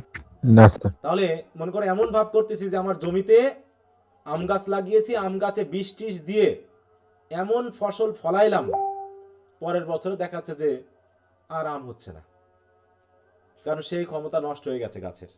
বুঝতে পারছো? কারণ কেমিক্যাল দিয়ে তুমি আম গাছের কি করেছো? গোষ্ঠী উদ্ধার করে দিয়েছো। দেখা যাচ্ছে আগামী 2 বছর আর আমই হচ্ছে না, আবার আম গাছ নিজস্ব শক্তি অর্জন করে হয়তো 4 বছর পরে আবার আম দিচ্ছে। ব্যাপারটা এরকম। তো বলতেছে স্পিডি প্রফিট বা হচ্ছে হাস্টি প্রফিট করাটা নেগলেক্ট করা যায় না, এটা দরকার আছে, কিন্তু যতক্ষণ পর্যন্ত সবকিছু ঠিক রেখে করা যায় ততক্ষণ পর্যন্ত ঠিক আছে। কিন্তু সবকিছু ঠিক না রেখে সবকিছু ধ্বংস করে দ্রুত প্রফিট করতে গেলে যেটা হবে সেটা তো হবে। কিন্তু এখন বর্তমানে আমরা তাই করছি না বলতো? যে হারে ডেভেলপার্সদের মাধ্যমে বিল্ডিং বাড়ি শহরগুলোতে বাড়তেছে, যে গতিতে বাড়তেছে, তাতে আগামী 50 বছরে ফাঁকা জায়গা থাকবে কিনা সেটাই সবচেয়ে চিন্তার বিষয়। বুঝতে পারছো? একমাত্র সরকারি জমি জায়গা বাদ দিয়ে, মানে সরকারি জমি জায়গা বাদ দিয়ে শহরের প্রত্যেকটা আনাচে কানাচে যেভাবে জমি বিক্রি হচ্ছে এবং সেগুলো ডেভেলপার্সরা হাই রাইজিং বিল্ডিং তৈরি করতেছে, এতে এমন সময় আসবে যে হাঁটার মতো জায়গা থাকবে না, পথ থাকবে না, শুধু বিল্ডিং বাড়ি থাকবে। বুঝতে পেরেছো? এবং এটা খুব দ্রুত হচ্ছে এবং এটা খুবই 50-60 বছরের মধ্যে এটা খুবই বড় ধরনের একটা প্রভাব আমাদের জন্য ফেলবে। ঠিক আছে, বড় জি ধরনের স্যার। প্রভাব ফেলবে কিন্তু। তো যাই হোক, আমরা প্রফিট করতে চাচ্ছি তো প্রফিট করেই ফেলি, সমস্যা না। এইবার বলছে দেখো, কিন্তু it is a shameful and unblessed thing, কিন্তু এটা হচ্ছে লজ্জাজনক। এবং আনব্লেসড মানে কি? অপুণ্যের কাজ, নাকি? অপুণ্য, পুণ্য বুঝি তো আমরা? জি স্যার। হ্যাঁ, মানে ভালো ব্লেসড। কাজ, পুণ্য ভালো, ভালো, তাই তো? মানে আধ্যাত্মিক বা এরকম কিছু। কিন্তু এটা আনব্লেসড থিং হবে কোনটা? To take the scum of people and wicked condemned men to be the people with whom you planned. মানে বলতে যাচ্ছেন যে তোমার মনে করো একটা কলা গাছ, কলা বাগান আছে, তোমার একটা কলা বাগান আছে, যে কলা বাগানে তুমি এখন ওই বাগানটাকে দেখভাল করার জন্য তুমি কেমন লোকজন ইউজ করবা? দক্ষ নাকি অদক্ষ মানুষ? বলো তো? দক্ষ। দক্ষ মানুষ ইউজ করবা। তাহলে কারণ যদি দক্ষ মানুষ না হয় তাহলে আমার হয়তো বা বৃষ্টির ভুল করে দিয়ে বা হচ্ছে বা দেখা যাচ্ছে কোপাতে গিয়ে বা হচ্ছে জমি ঠিক করতে গিয়ে এমন কিছু করলো যে আমার সব বাগানের সব নষ্ট হয়ে গেল। তা এই যে রাইটার বলতে চাচ্ছেন যে এরকমটা হয়ে থাকে যে অধিকাংশ ক্ষেত্রে দেখা যায় যে প্ল্যান্টেশন বা উপনিবেশগুলোতে অধিকাংশ ক্ষেত্রে খারাপ মানুষ ইউজ করা হয়। যেমন আমরা যদি লর্ড ক্লাইভের কথা ভাবি, তাই তো? বা হচ্ছে ব্রিটিশ যে সকল লর্ডেরা বা জেনারেলরা ছিলেন এখানে, তারা কি আমাদের উপরে কি ভালো আচরণ করেছে বলতো? আচ্ছা, অত্যাচার করেছিল, এই যে নীল চাষ লেটার টু করেছে। লর্ড চেমসফোর্ডের মাধ্যমে আমরা দেখলাম, তাই তো, যে ডায়ার কি কি করেছিল? ইন্ডিয়ান আনআর্মড মানুষদের উপরে সরাসরি গুলি করে হত্যা করলো। তাহলে এরা কি ভালো মানুষ বলো? আচ্ছা। তাহলে প্ল্যান্টেশনে তুমি যদি এই জাতীয় মানুষদের দিয়ে তোমার প্ল্যান্টেশন পরিচালনা করতে চাও তাহলে এটা হবে লজ্জাজনক একটা কাজ। অতএব যদি প্ল্যান্টেশন করতেই হয় দয়া করে ভালো লোক নিয়ে যাও। দেখো তাই বলছে to take the scum of people and wicked contentment. দেখো তাহলে তুমি নিচ্ছ কোন ধরনের মানুষ? স্কাম অফ পিপল বলতে কি বলছে? স্কাম মানে হচ্ছে একদম মানে নিম্নমানের, একদম মানে কি বলবো, খারাপ, বাজে, এই ধরনের মানুষ। আর একটা হচ্ছে উইকেড কন্ডেমড মেন, মানে হচ্ছে যারা হচ্ছে খারাপ এবং অলরেডি অপরাধ করেছে। এই জাতীয় মানুষকে দিয়ে যদি তুমি কি করো, to be the people with whom you plan, যাদের দিয়ে তুমি প্ল্যানটা করাচ্ছ, মানে এই উপনিবেশটা তাদের দিয়ে করাচ্ছ যারা আসলে নিজেরাই ভালো মানুষ না, তাহলে তারা কি কি করবে? And not only so but it spoils the plantation. তারা তো খারাপ আছেই, এই খারাপ গাছগুলো করবে কি, খারাপ মানুষগুলো আলটিমেটলি তোমার প্ল্যান্টেশনকে ধ্বংস করে দেবে, স্পয়েল করে দিবে। For they will ever like rogues, কারণ তারা হবে কেমন? ওই দুষ্ট লোকের মতো। নট ফল টু ওয়ার্ক, তারা তো কাজ করতে চাইবে না, বাট বি লেজি, তারা হবে অলস। কারণ ভালো মানুষ তারা, দুষ্ট মানুষ কি সহজে কাজ করতে চায় বলতো? তাদের নিয়ে কি কাজ করানো যায় দুষ্ট লোক দিয়ে? আচ্ছা। হুম। না স্যার। তাহলে তারা হবে এরকম রোগের মতো। রোগ মানে বুঝো তো? রোগ মানে কারা? দুষ্ট, গুন্ডা, বদমাস। ওই বদমাসের জন্য লোক থাকবে যারা কাজ করার ইচ্ছা নিয়ে থাকে না। নট ফল টু ওয়ার্ক মানে যাদের কাজ করার কোনো ইচ্ছা নাই, বরং তারা হয় লেজি। আর লেজি মানুষগুলো প্রধানত কি করে? Do mischief. তারা ওই রকম অলসভাবে কাজ করতে গিয়ে ওই আজে বাজে কাজ করে বসে। অ্যান্ড স্পেন্ড ভিকচুয়ালস, তাহলে একসাথে তোমার প্ল্যান্টেশন যেমন ধ্বংস করবে, সাথে সাথে তুমি তাদেরকে দেখভালের জন্য যে উপাদানগুলো দিয়েছো, খাবার দাবার এগুলো, সেগুলো তো তারা অযথায় ব্যয় করবে না? বলো, স্পেন্ড ভিকচুয়ালস। তারা তো আমার কাজ তো ভালো করছেই না, বরং উল্টা আমার জমি, আমার গাছপালা ধ্বংস করেছে, সাথে সাথে তাদেরকে পোষার জন্য যে খাবার দাবার রেখেছি, সুবিধা টুবিধা দিচ্ছে, সেগুলোকেও তারা অযথা স্পেন্ড করতেছে। আর এই কারণে হবে কি, অ্যান্ড বি কুইকলি ওয়েরি, তারা নিজেরাই ক্লান্ত হয়ে যাবে, আমার প্ল্যান্টেশনও ধ্বংস হয়ে যাবে, and then certify over to their country to the discredit of the plantation. এবং শেষ পর্যন্ত তারা সার্টিফাই করবে কি, যেটা তাদের দোষ না। কাদের দোষ? ওই মাটির দোষ, মাটির জন্য ফসল ভালো হয়নি। বুঝতে পেরেছো? তখন তারা দোষ দেবে ওই প্ল্যান্টেশনে যে মানুষগুলো আছে তাদেরকে, যে মানুষগুলো ভালো না, তাই তো? এই মানুষগুলো ভালো না বলেই এই প্ল্যান্টেশনটা ধ্বংস হয়ে গেছে, এই কলোনিটা ধ্বংস হয়ে গেছে। অথচ ধ্বংস যে যারা পরিচালনা করছে তাদের দ্বারা হয়েছে, এটা তারা রিপোর্ট করবে না। তারা রিপোর্ট করবে কি, যে না, এই লোকগুলো ভালো, খারাপ, এই লোকগুলোর জন্য আজকে আমাদের এই উপনিবেশটা ধ্বংস হয়ে গেছে। বুঝতে পেরেছো? তাহলে দেখো কিভাবে তিনি পরামর্শ দিচ্ছেন। তার মানে তখন কিন্তু অলরেডি ফ্রান্সিস বেকন যখন লিখেছেন, তখন কত সালের দিক বলো তো এটা?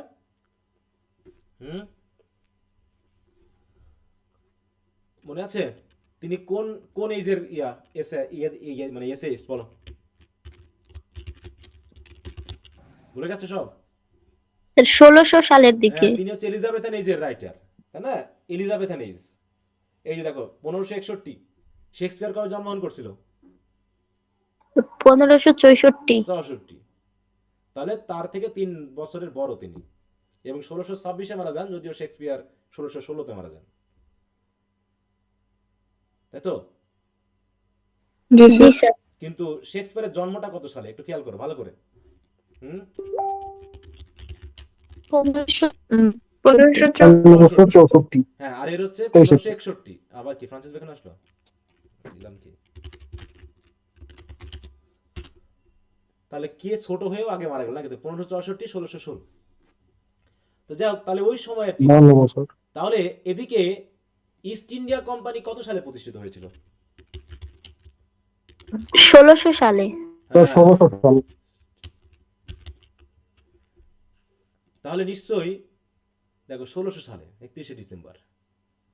তার মানে কি অলরেডি কিন্তু ইয়াটা শুরু হয়ে গেছিল, তাই না? আমরা জানি উপনিবেশ শুরু হয়ে গেছে, কারণ সেই 1492 বা 1500 সালের দিকে কিন্তু বিভিন্ন দ্বীপ আবিষ্কার করা, স্থাপন করা, এই কাজগুলো কিন্তু শুরু হয়ে গেছিল। তার মানে অলরেডি ফ্রান্সিস বেকন এগুলো সম্পর্কে ধারণা রাখেন। আর যেহেতু রাখেন, তাই তিনি আগে থেকে মানুষকে ধারণা দিচ্ছেন যে যদি উপনিবেশ করতেই হয় তাহলে এই নিয়ম, এই জিনিসগুলো মেনে চলা উচিত। তাহলে এই কথাগুলো বলা সত্ত্বেও ইস্ট ইন্ডিয়া কোম্পানি কি এই কথাগুলো শুনেছে বলো? যদি আমরা ভারতীয় না স্যার। এই জন্য বেশি দিন টিকিয়ে রাখা সম্ভব হয়নি। কারণ ইস্ট ইন্ডিয়া কোম্পানি ভারতে গেল 1600 সালের দিকেই গেল, 10-15 এরকম, এবং খুব দ্রুতই দেখো কত বছর তারা শাসন করতে পারলো।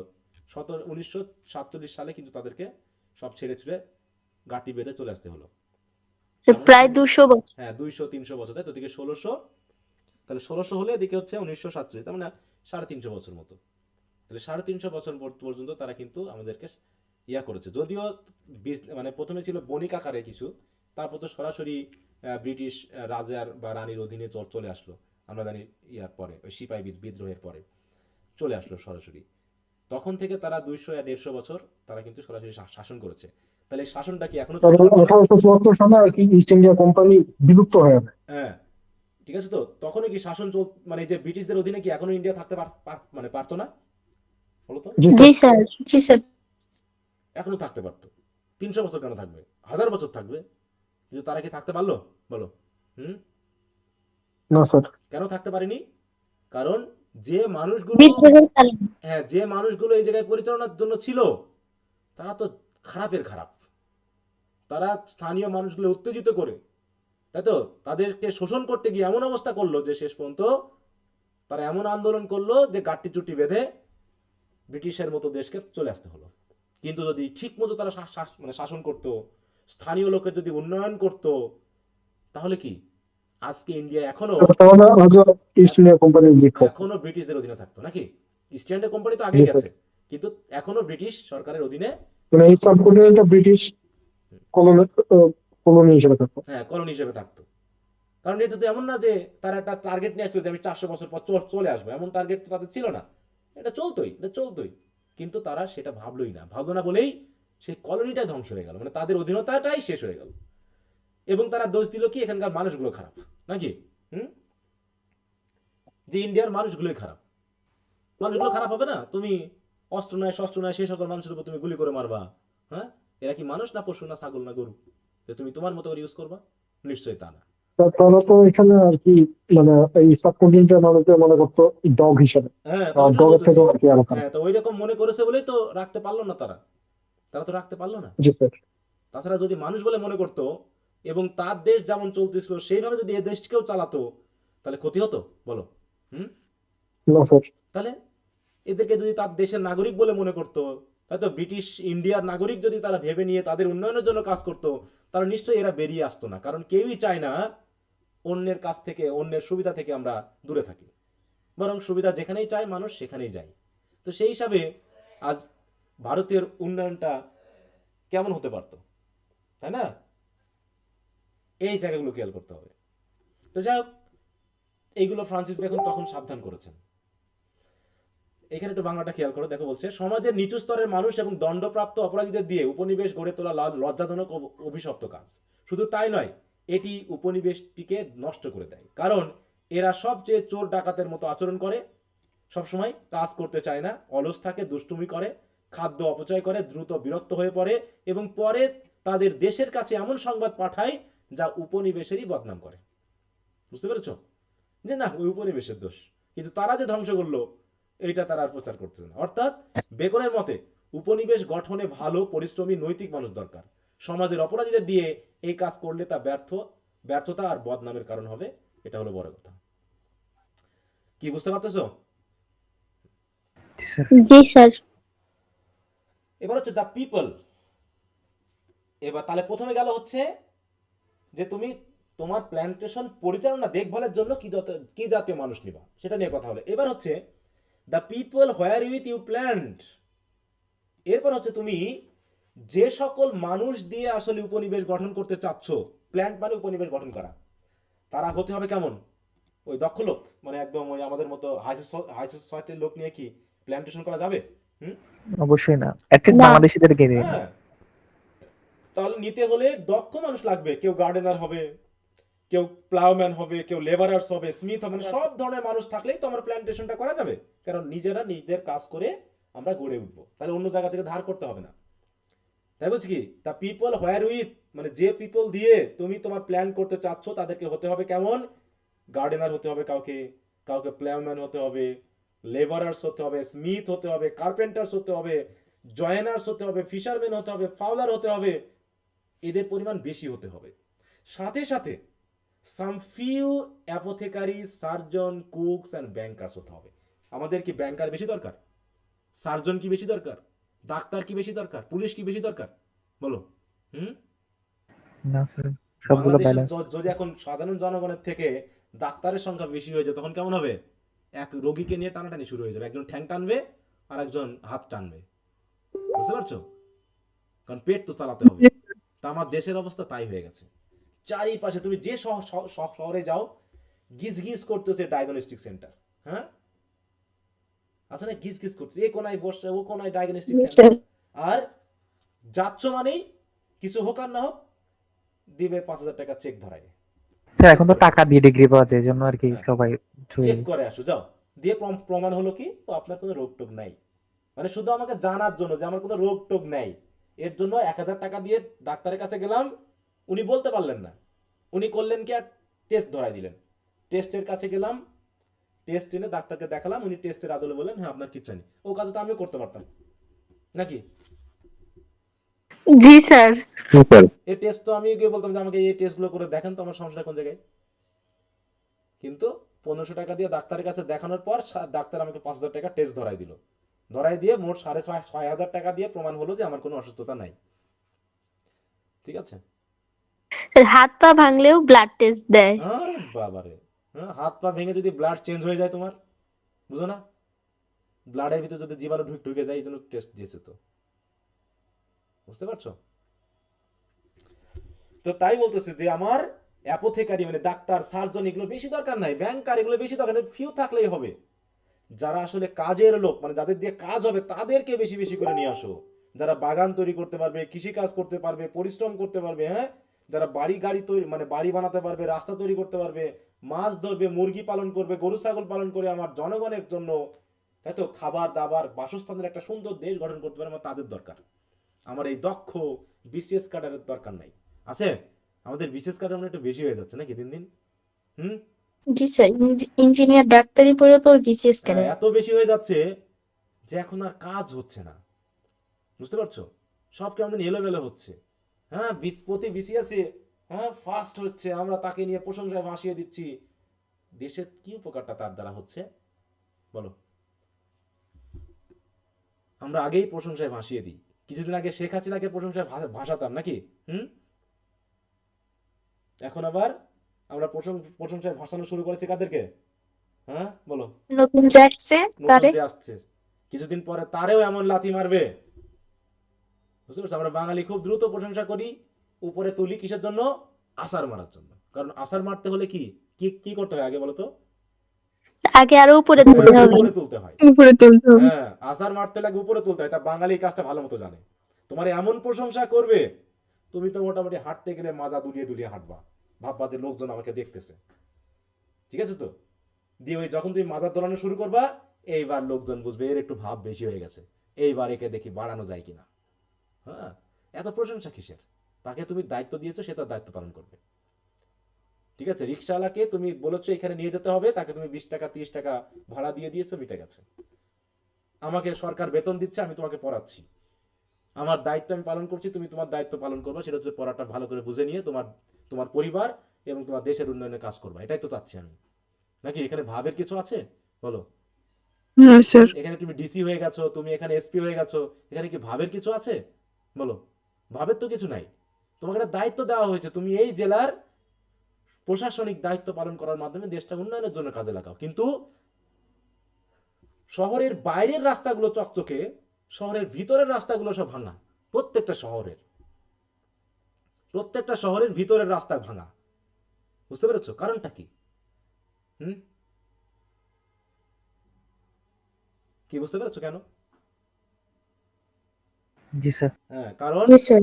শহরের ভিতরের রাস্তা তো পৌরসভার অধীনে হয়। আর পৌরসভা নির্বাচিত কি, এটা কি প্রশাসনিক দায়িত্ব যে যে পায় সে কি মানে চাকরির পরীক্ষা টরীক্ষা দিয়ে আসছে, নাকি সে জনগণের ভোটে নির্বাচিত? সে কে বলো? জনগণের ভোটে। ভোটে নির্বাচিত। অতএব যত তাড়াতাড়ি পাওয়া যায় খেয়ে দিয়ে তাড়াতাড়ি যাওয়া যায়, কারণ হয়তো পরবর্তী 5 বছরে আমি দায়িত্ব নাও পেতে পারি নাকি? স্যার নিজের আখেরটা গোছালে হলো। হ্যাঁ, এই জন্য দেখবা যে আমি বললাম তো, আমি যে শহরগুলোতে গেছি অধিকাংশ দেখি রাস্তা খারাপ সব। বাইরের রাস্তা, মাঠ ঘাটের রাস্তা চকচকে, কিন্তু শহরের ভিতরের রাস্তাগুলো খারাপ। বুঝতে পারছো? সবাই তার পকেট নিয়ে ব্যস্ত, সবাই সন্দেহ আছে যে আমার এত টাকা ম্যানেজ করতে হবে যাতে আমি রোগ শোক হলে যেন ভালো চিকিৎসা পেতে পারি। এই জন্য সবাই অসুস্থ হওয়ার ইচ্ছা করেই চিকিৎসার জন্য টাকা ম্যানেজ করতেছে। ঠিক আছে? তো যাই হোক, এইটা তিনি বলতেছেন যে আমাদের বলছে প্ল্যান্টেশন যদি করতে হয় তো এমন মানুষ দিয়ে করো যাদেরকে কাজে লাগানো যাবে। অকাজের মানুষ দিয়ে বেশি লাভ নাই। ব্যাংকার বেশি হয়ে গেলে অকাজের মানুষ বেশি হবে, সার্জন বেশি হয়ে গেলে অকাজের মানুষ বেশি হবে, অতিরিক্ত কুক হয়ে গেলে ব্রুদটা নষ্ট হয়ে যাবে। বুঝি বলে না একটা কথা আছে না, অধিক সন্ন্যাসীতে গাজন নষ্ট। জি স্যার আছে। আর একটা কথা আছে কি, তাহলে এটার ইংরেজি কি বলো? সো মেনি কুকস কি করে? আনপয়েলস দা কি জানি। স্পয়েল দা ব্রুড। হ্যাঁ স্পয়েল তাই তো? এটার মানে কি? মানে হলো অতিরিক্ত রাঁধুনি থাকলে ও খাবারটাই নষ্ট হয়ে যায়। এ বলবে একটু লবণ দে, ওটা হলো ঝাল দে, ওটা একটু তেল দে, এটা একটু পানি দে, নাকি দিয়ে দেখাচ্ছে সমন্বয় নেই। অতিরিক্ত মানুষ হয়ে গেছে কাজে। হয়ে কি হচ্ছে দেখো, too many cooks spoil the broth is an idiom meaning when too many people are involved in a project or task the result will likely be poor. কারণ কি, আমাদের একটা শহর কাদের অধীনে থাকে?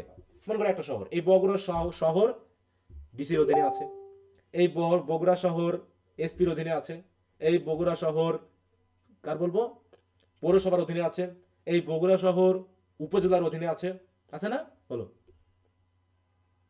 তাহলে এতগুলো প্রতিষ্ঠান এই শহরটাকে দেখভাল করতেছে।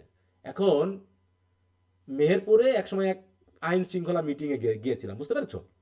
তা সেখানে একটা রাস্তাতে বালি রাখা হয়েছে, বালি রাখছে। তা ওখানে মানুষের চলাচলে অসুবিধা হচ্ছে। তা পৌরসভার একজন মেম্বার ওই মিটিংয়ে বলতেছে, ওই মিটিংয়ে ছিলাম তখন, বলছে এই জায়গায় এক লোক বাড়ি রেখেছে, তার আবার একটু ক্ষমতাশালী, সে বাড়ি বানাবে বলে রাস্তার উপর বাড়ি রাখছে, আমরা তাকে কিছু বলতে পারছি না। বুঝতে পারছো?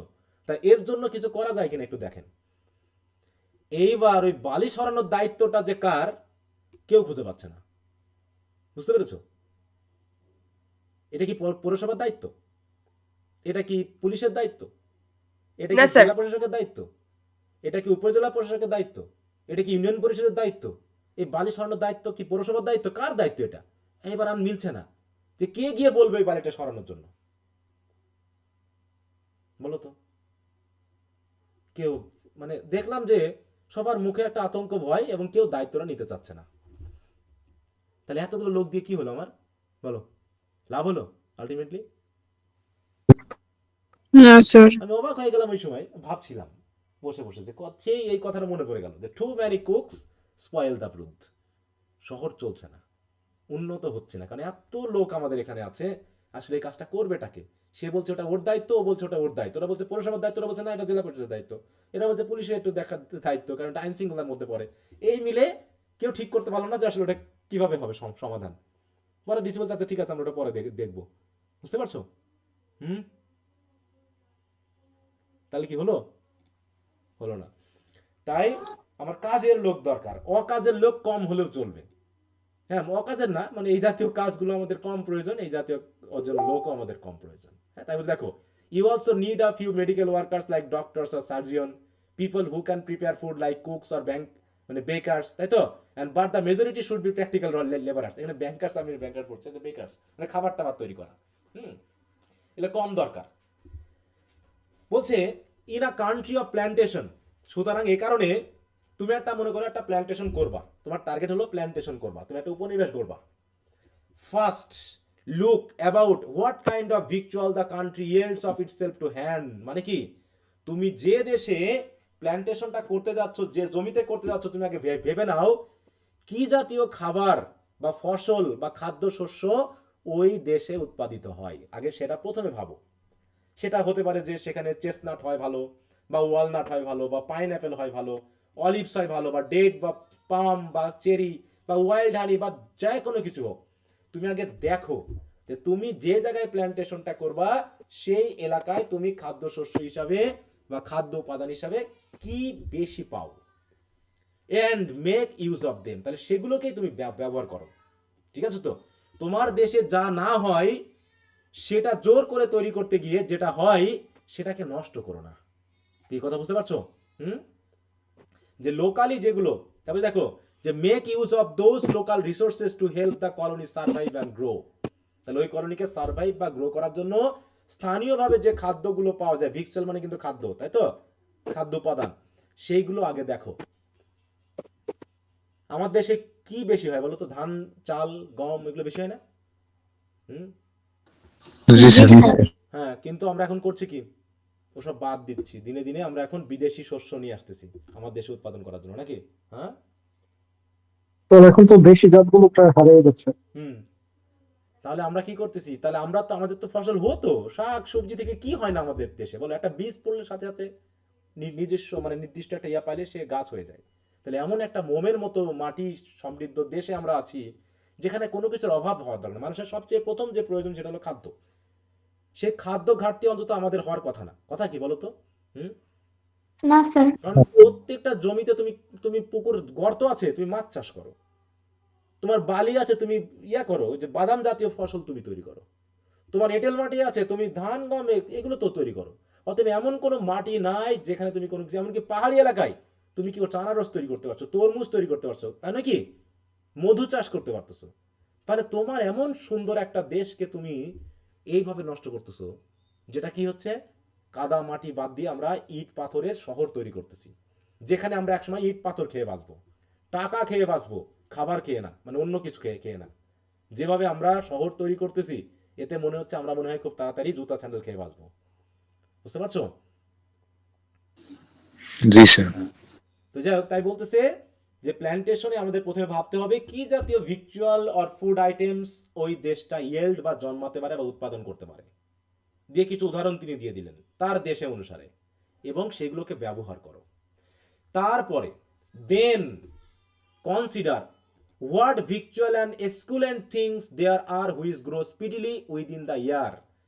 এবং তুমি তো দেখলা যে কি কি ফসল হয়, এবার ভাবো কোন ফসলটা খুব দ্রুত হয়, 1 বছরের মধ্যে উৎপাদন হয়, তাই তো? কোন খাদ্যটা বা তো কোন মানে খাদ্য উৎপাদন মানে উপাদানগুলো দ্রুত তৈরি হয়, যেমন হচ্ছে দেখো পার্সনিপস, ক্যারোটস, টার্নিপস, অনিয়ন্স, র্যাডিশ, আর্টিচক্স, হ্যাঁ দেখো এই যে মেইজ অ্যান্ড দ্য লাইক, এইগুলো প্রধানত মোটামুটি 1 বছরেই খুব দ্রুত হয়। অন্যদিকে for wheat, barley, oats they ask too much labour. ভাবো এইগুলোতে হুইট, বার্লি, ওটস এগুলোতে একটু বেশি পরিশ্রম লাগে, মানে লেবার লাগে বেশি। But with peas and beans you may begin. তাহলে কিন্তু তুমি পি বা বিন আগে তৈরি করতে পারো, কারণ কি both because they ask less labour. তার মানে যেগুলোতে পরিশ্রম কম লাগে, লেবার কম লাগে, সেইগুলো দিয়ে শুরু করো। যেগুলোতে লেবার বেশি লাগে ওটা পরে করো। For because they serve for meat as well as for bread. কারণ এই যে বিশেষ করে পি বা বিন যেগুলো, এগুলো আমিষ এবং শর্করা দুটাই এদের ভিতর পাওয়া যায়। তার মানে এটা মিটের কাজও করে, এটা ব্রেডের কাজও করে। তাহলে কোনটা উৎপাদন করা আমার জন্য ভালো হবে? ওই হুইট, বার্লি, ওটস নাকি পিস আর বিনস? কোনটা? পিস আর বিনস। তাহলে এটা করে ভালো, কারণ এটা আমার, তাহলে আমাকে ওই আলাদা করে মিট বা আলাদা করে ব্রেড ভাবতে হবে না। এটা খাইলে আমাদের সব পুষ্টি উপাদান আমরা একসাথে পাবো। একইভাবে of rice likewise comes a great increase and it is a kind of meat. একইভাবে আমরা রাইসও তৈরি করতে পারি, কারণ এটা খুব দ্রুত ইনক্রিজ হয়, তাই তো? 1 বছরে আমরা 4-5টা ধান তৈরি করতে পারি না, 4-5 রকমের বা ফসল তৈরি করতে পারি। যেটা অধিক সময় নেয় সেটা বাদ দিই, যেটা কম সময়ের ভিতরে আমরা বেশি উৎপাদন করতে পারি সেটা আমরা নিই, তাহলে আমরা অ্যাভেলেবেল ফুড আইটেম পাবো, মানুষের জন্য খাদ্য ঘাটতি ঘটবে না। দেখো কি সুন্দর বুদ্ধি দিয়ে গেছে, তাই না? এখানে বলো। জি স্যার, এটা অ্যাপ্লাই করলে তো অ্যাপ্লাই করলে কি একটা দেশ বা একটা খারাপ থাকার কথা না। প্রথমে খাদ্য ঘাটতিটা আমাকে অভাবটা পূরণ করতে হবে, কারণ খাদ্যের উপরে স্বাস্থ্য নির্ভর করতেছে, মানুষের বুদ্ধি ব্যাপারগুলো নির্ভর করতেছে, মানুষের সুস্থতা নির্ভর করতেছে। তাহলে সেটা আগে ভাবেন, কারণ আপনি আপনার দেশের প্ল্যান্টেশনের মাধ্যমে আপনি আমার জনগণকে উন্নয়নের জন্য ভাবছেন। তাহলে আপনি ভাবেন আগে খাদ্যটা, তারপরে বাড়ি, তারপরে খাবার, তারপরে অন্য কিছু। স্যান্ডেল জুতা পরে হবে, আগে খাওয়া ম্যানেজ করেন না। কারণ খাওয়া না থাকলে মানুষ স্যান্ডেল জুতা পরে ওই মেকআপ টেকআপ করে ঘুরেও স্বাস্থ্যের উন্নয়ন দেখাতে পারবে না। পারবে বলো? তাই এখানে সেটা বলতে avoid crops like wheat, barley at first, এগুলোকে অ্যাভয়েড করো, কারণ তারা অতিরিক্ত লেবার নেয়। অন্যদিকে start with peas and beans because they are easy to grow and can be eaten both as vegetable and substitute bread. And rice grows in large quantity and is very useful as a staple food. তেমনি রাইসও grow করতে পারো। এইরকমভাবে তিনি বুদ্ধি কিন্তু দিয়ে গেছেন। অ্যাবভ অল, মূল কথা হলো there ought to be broad store of biscuit, oat mill, flour, meal the like in the beginning till bread may be had. তাহলে তুমি যখন প্ল্যান্টেশন প্রথমেই শুরু করেছো তখন নিশ্চয়ই খাদ্য উৎপাদন শুরু হয়নি, তোমার খাদ্য পেতে পেতে হয়তো আরো 6 মাস বা 5 মাস বা 1 বছর অপেক্ষা করতে হবে। তাহলে এই সময় তোমাকে কি করতে হবে? সকলের খাবারের উদ্দেশ্যে তোমাকে স্টোর করতে হবে বিস্কিট, ওটমিল, ফ্লাওয়ার, এগুলোকে বেশি পরিমাণে স্টোর করতে হবে, কারণ এগুলো নষ্ট হয় না এবং এই সাপ্লাই থাকলে পারে মানুষের খাদ্য আইটেম সহজে পাবে। তাই বলছি দেখো, most importantly when starting a new colony you should bring a large supply of a long lasting basic food item, যেগুলো দীর্ঘদিন টিকে থাকে, নষ্ট হয় না, লাইক বিস্কিট, তাই তো, ড্রাই ব্রেড, ওট মিল, ফ্লাওয়ার, মিল, এই জাতীয় জিনিসগুলো। Because you won't be able to bake fresh bread right away, কারণ তুমি দ্রুত ফ্রেশ ব্রেড পাবে না। This food will keep people fed until bread can be produce locally. তাই বলছে ব্রেড যতক্ষণ না পর্যন্ত লোকালি তুমি তৈরি করতে পারছো ততদিন পর্যন্ত তোমাকে এইগুলো দিয়ে আপাতত চালাতে হবে প্রথম বছরগুলোতে। মানে একটা উপনিবেশ তৈরি করার একটা সিস্টেম তোমাকে দেখিয়ে দিচ্ছে। কি বোঝা গেল? আমরা এখান থেকে আগামী দিন শুরু করবো, আর এই শীটটা আমি দিয়ে দিব, তোমরা এই শীটটা ধরে একটু পড়বা, আশা করি বুঝতে সুবিধা হবে। হ্যাঁ, এসেটা অনেকটা কঠিন কি লাগতেছে না ইজি লাগতেছে? বলো স্যার। ইজি লাগছে, অর্থটা অনেক সহজ। পিডিএফটা দিলে মানে আরো বুঝতে পারবো ঠিক করে। এইভাবে একটু পড়ে নিলে পরে খুবই ইন্টারেস্টিং একটা, আমি খুব ভালো লাগছে, মানে যতগুলো এসে পড়েছি না, এই এসেটা আমার কাছে খুবই ভালো লেগেছে, যে একদম প্র্যাকটিক্যাল একটা, মানে একটা প্ল্যান্টেশন বা একটা উপনিবেশ বা একটা দেশ গঠনের যে সিস্টেম থাকা লাগে সেটা কিন্তু ধারণা দিয়ে যাচ্ছে, যে একজন প্রশাসকের কি ধরনের চিন্তা করা উচিত। জি স্যার, হ্যাঁ, যে এটা ধারাবাহিকভাবে আলোচনা করা আছে। দেখো আমাদের এই যে নতুন সরকার গঠন হলো, প্রথম কোন কোন জায়গায় হাত দেওয়া উচিত, তাই না? কোন কোন জায়গায় হাত দিলে পারে ভালো হবে? এই যে রমজান আসার আগেই খাদ্যদ্রব্যের দাম কিন্তু গরম হয়ে গেছে নাকি? হুম, জি জি স্যার স্যার গরম হয়ে গেছে কিন্তু। তাহলে এই সরকারের উচিত হচ্ছে প্রথমে এই জায়গায় হাত দেওয়া, কারণ খাদ্যটা আগে দরকার। রমজান মাসে তাতে আবার মানুষজন যাতে অন্তত একটু খেয়ে দিয়ে বাঁচতে পারে, হ্যাঁ, তাদের ধর্মীয় ব্যাপারটাকে ঠিক মতো পালন করতে পারে, এর জন্য ভাবা। মৌলিক হ্যাঁ, মৌলিক চাহিদার প্রথমেই তো হচ্ছে কি পাঁচটার জি প্রথমটাই পাঁচটার হচ্ছে কোনোটারই নিশ্চয়তা নেই আমাদের। হ্যাঁ, কোনোটারই নিশ্চয়তা নেই, এটাই ঠিক। ঠিক আছে, স্যার গণতন্ত্র তো সবচেয়ে বড় স্ক্যাম, কিছু তো যাই হোক, গণতন্ত্র মানেই তো, মানে কি কি বলবো, সে সে তো অ্যারিস্টটল, সক্রেটিস, প্লেটো এরাই পছন্দ করেনি, কারণ এটা জি হচ্ছে কাদের শাসন? মূর্খের বোকাদের শাসন। মূর্খের তন্ত্র। গণতন্ত্র মানে হচ্ছে বোকাদের শাসন, কারণ বোকারা ভোট দিয়ে আর এক বোকাকে নির্ধারণ করে, বুঝতে পেরেছো? কারণ টাকা দিয়ে যদি ভোট বিক্রি হয় তাহলে সেখানে চোর বাটপাত ছাড়া তুমি আবার কি পাবা? হ্যাঁ, ওকে, তো ঠিক আছে, আজকে এ পর্যন্ত রাখলাম। তাহলে একটু খেয়াল রাখো, এটা হচ্ছে ফর বিস্ট অর বার্ডস, এখান থেকে আমরা আগামী নেক্সট ক্লাসে শুরু করব, ঠিক আছে? ওকে, তো সবাই ভালো থাকো। দেখি তোমাদের তো মনে হয় আগামী পরশুদিন থেকে রোজা শুরু, তাই না? জি স্যার, জি ক্লাস স্যার। টাইমটা সবাইকে শেয়ার করে আমি দিচ্ছি। আজকে জি স্যার। বলে দিব, ক্লাসের পর আমি বলে দিব যে কখন নিব। হ্যাঁ, আচ্ছা, তো ঠিক আছে, সবাই জি ভালো স্যার। থাকো, গুড নাইট। আসসালামু আলাইকুম।